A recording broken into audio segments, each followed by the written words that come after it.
tous nos bien-aimés des assemblées des élus de Bruxelles, les assemblées des élus de Paris, les assemblées des élus de Illinois, aux États-Unis, les assemblées des élus de Lyon. Que Dieu vous bénisse. Nous croyons que la grâce de Dieu est en train de remplir son peuple. Nous pensons aussi à nos bien-aimés qui sont à vous, Pectal, le bien-aimé Martin, que le Dieu de gloire vous accorde encore la grâce avec la sœur Sophie, que Dieu vous garde encore davantage. Nous croyons que le roi des gloires, qui est en train d'annoncer en cette période, à la fin des temps, il est en train d'envoyer de serviteurs qui parlent de la sanctification et qui remettent les Écritures sur leur place. Pour cela, nous saluons notre bien-aimé, le docteur Adélard, là où il est au Canada. Que Dieu te bénisse pour l'œuvre que tu es en train de faire.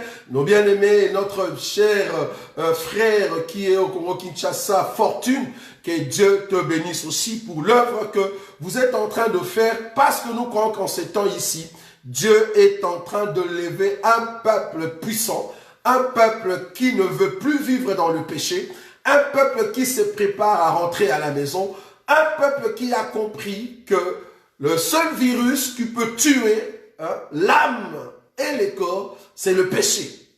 Donc n'ayez pas peur de coronavirus qui ne tue que le corps, mais cependant le péché tue plus que le coronavirus. Si seulement vous gardez ce qui est l'enseignement de Dieu, si seulement vous marchez selon la sanctification, selon la pureté du corps, vous fuyez le péché, vous fuyez la fornication, le mensonge, la criminalité, vous fuyez toutes sortes de plaisanteries, toutes sortes de mal, tout ce que l'ennemi peut mettre tout autour de vous, et que vous voulez vivre pieusement avec le Seigneur, les dieux de gloire vous gardera afin de vous amener très loin, parce qu'il est le roi de gloire. Donc voilà, c'est votre émission Bi Yemba Yemba aujourd'hui.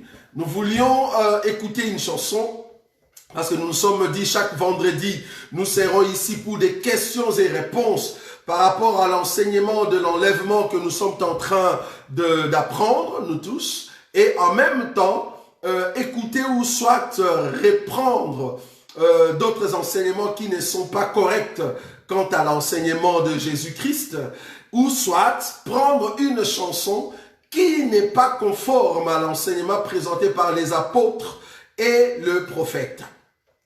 Donc aujourd'hui, comme vous pouvez le voir dans votre titre, nous avons au fait recueilli sur cette table une chanson qui ne respecte en aucun cas, que ce soit l'église catholique, même l'église catholique pouvait faire une émission là-dessus.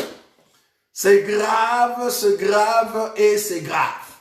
Les gens qui se disent serviteurs de Dieu, il y a même un parmi eux qui était consacré, soit évangéliste. Il y a d'autres qui se disent depuis longtemps frères en Christ et qui ont séduit beaucoup de sœurs et voire même de frères par leur façon de s'habiller, par leur façon de chanter. Ce sont en fait ces groupes de gens qui ont amené ces mouvements de chanter pour le Seigneur. En même temps, il faut bouger la hanche, il faut bouger le corps, d'une manière trop sexy, et ces gens-là, jusqu'aujourd'hui, ils ne se sont pas repentis. C'est là-bas le souci que nous avons, enfin de venir enseigner sur ce plateau pour vous présenter, c'est que leur cœur était fervent pour aller réaliser une telle chose.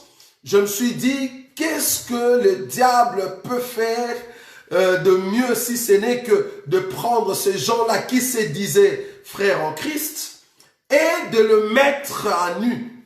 Comme ça, vous tous, vous pouvez maintenant juger si réellement ce sont nos frères ou pas, si réellement ce sont des chrétiens ou pas. Parce que des fois, quand nous faisons des émissions et que nous ne venons pas avec de preuves, ou soit nous parlons seulement, beaucoup vont dire, voilà, tu es trop méchant, ou soit tu es jaloux. Bon, la jalousie, bon, je ne sais pas comment est-ce que vous définissez ce mot. Il y a d'autres qui disent, voilà, tu es jaloux. Donc, il n'y a pas un autre mot, tu es jaloux. Ok, ben nous disons, ben, si je suis jaloux de mes frères qui sont séduits. Vous voyez? De mes frères qui sont encore dans le goût de ces choses, alors que nous sommes encore sur terre. Parce que moi, je crois fermement que si nous ne sommes pas encore partis, c'est parce qu'il y a encore quelqu'un, il y a encore un bien-aimé. Selon le livre de Romains, chapitre 11, je crois fermement qu'il y a encore des bien-aimés qui doivent recevoir cet enseignement pour que le nombre de païens soit complet. Et c'est comme ça qu'il y aura la fin pour nous. Comme ça, nous allons partir. Donc, si vous me voyez faire l'émission, comprenez que nous ne sommes pas partis. Parce que je crois à l'enlèvement et j'ai l'assurance de l'enlèvement. Parce que tout enfant de Dieu qui n'a pas l'assurance de l'enlèvement, tu es un suspect quelque part. C'est comme un pasteur qui nous disait, moi je ne suis pas saint. Si vous pensez que vous êtes saint, moi je ne suis pas saint. En tout cas, j'étais quand même choqué, scandalisé comme on peut le dire, qu'un pasteur puisse le dire et proclamer qu'il n'est pas saint. Ça c'est grave. Parce que moi, comme je le dis toujours, je suis Saint Roger. Toi, tu es un saint. Pourquoi? Parce que tu as été sanctifié par le sang de Jésus.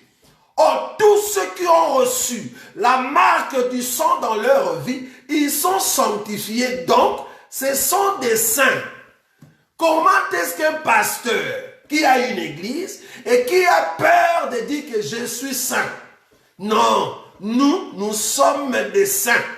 Ne m'appelez pas saint quand je ne suis pas là. Appelez-moi saint alors que je suis vivant.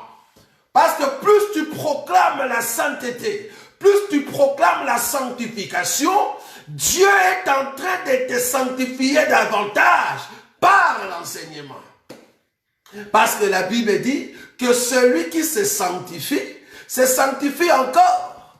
Que celui qui s'essuie encore. Or, nous ne pouvons pas nous souiller davantage.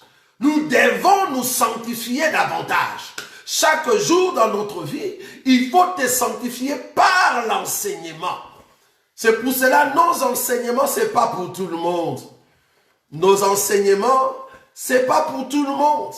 Parce que Jésus n'est pas venu pour tout le monde. Nous le répétons. Jésus est venu seulement pour ceux qui ouvrent leur cœur afin de sanctifier leur vie. Or, pour que tu ouvres ton cœur, il faut que tu viennes du ciel. Ah, donc tu ne peux écouter Dieu que si et seulement si tu viens du ciel. Ah, les Célestins. J'aime ce mot. Que les Célestins nous écoutent. Parce que vous êtes un peuple du ciel. Vous êtes les bienheureux de Dieu. Parce que vous êtes de saints.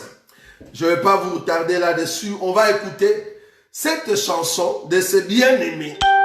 Je vous dis, c'est grave. L'heure est grave. Pour ceux qui se disent chrétiens. La fois passée, nous sommes venus, nous avons dit que ce bien-aimé, il y a beaucoup de bien-aimés qui vont chuter dans la foi. Il y a beaucoup qui vont abandonner la foi. Je m'y attendais pas. Je m'y attendais pas que ce frère, parce qu'il y a un parmi eux que j'aime beaucoup.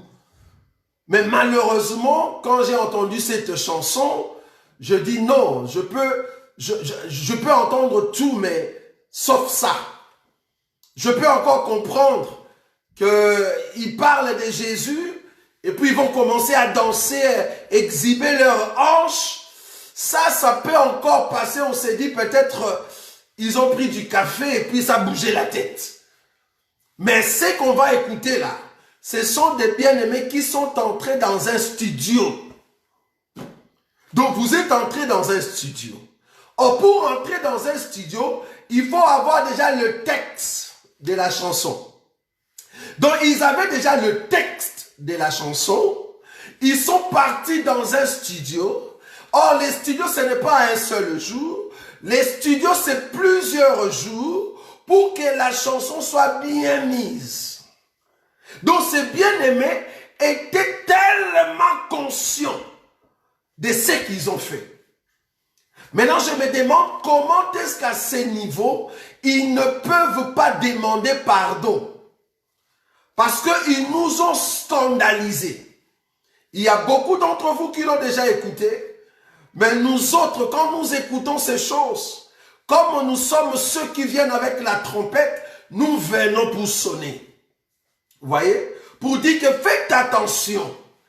Quand tu vois quelqu'un qui est en train de chanter pour Jésus, il dit le nom de Jésus, mais sa façon de danser, sa façon de bouger la hanche, sa façon de s'habiller dans les clips, tu vois qu'il bouge comme si c'était des J.B. Piana. Comprenez que cet homme à l'intérieur, il n'est pas circoncis. Donc, le Jésus qu'il est en train de prononcer, c'est un Jésus au niveau de l'œuvre. C'est juste au niveau de l'œuvre, bien-aimé. Ce n'est pas un Jésus qui est au niveau de son cœur. Et c'est comme ça qu'ils vont se permettre de faire ce que vous allez écouter maintenant. C'est grave. Comment est-ce que ceux qui se sont dit autrefois que ce sont des leaders dans la chanson, dans des chansons chrétiennes, et aujourd'hui ils vont balancer, ils vont tomber plus loin, jusqu'à faire une chanson profane. Et ils sont entrés dans un studio pour réaliser cette chanson-là. C'est grave. Comprenez que nous sommes dans un temps où si tu n'écoutes pas l'enseignement qui circoncis l'homme intérieur, tu vas rester bien-aimé. Tu vas rater l'enlèvement. Parce que l'enseignement que nous présentons, c'est un enseignement qui circoncis l'homme intérieur, pas l'homme extérieur. On nous avait insultés, on nous a donné tous les noms du monde. Soi-disant, il ne faut pas suivre ces pasteurs-là de Facebook, les pasteurs de YouTube. Nous sommes étonnés qu'aujourd'hui, tous ces pasteurs-là sont devenus des pasteurs de YouTube, les pasteurs de Facebook. Donc nous comprenons qu'une bonne église, ce n'est pas dans un local. Une bonne église, ce n'est pas dans les 4 murs. Ce n'est pas dans les 3000 personnes. Plus grave encore, ces pasteurs, bien que nous sommes dans les confinements, ils continuent à exiger les offrandes. C'est grave. Comment nous allons amener les offrandes? Parce que toi-même, pasteur, pour prêcher, tu passes par les réseaux. Ok. Prêche-nous aussi que nous puissions te donner les offrandes par les réseaux sociaux. Comme ça, je vais mettre mon argent ici. Ça va entrer là-bas. Comme ça, tu l'auras. Parce que toi, tu me prêches par les réseaux sociaux. Permets que moi aussi, je te donne l'offrande par les réseaux sociaux. Mais tu me dis de venir déposer l'offrande là où toi tu es. Mais pourquoi tu ne quittes pas là-bas pour venir me prêcher? Vous voyez comment est-ce qu'ils sont égoïstes et voleurs? Des escrocs.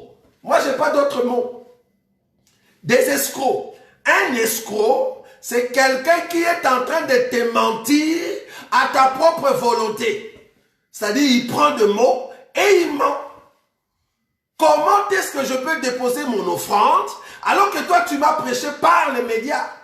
Permets que moi aussi, je te donne mon offrande par les réseaux sociaux. En tout cas, c'est logique. Je ne sais pas si vous comprenez, c'est logique. Si tu veux les offrandes, je vais te les donner par les réseaux sociaux. Je mets mon appareil, pasteur, prends mon offrande, voilà, tiens, prends. Je te donne mon offrande, pasteur, je t'aime beaucoup, regarde, 100 €, prends par les réseaux sociaux. Parce que toi, tu me prêches par les réseaux sociaux, je te paye par les réseaux sociaux. Bon, ça c'était juste pour blaguer, parce que je sais que ce n'est pas vraiment dans ce sens-là que ça marche. Mais c'est juste pour dire que quand nous sommes dans le confinement, tout ce que vous faites, je ne vois pas pourquoi on va vous amener les offrandes.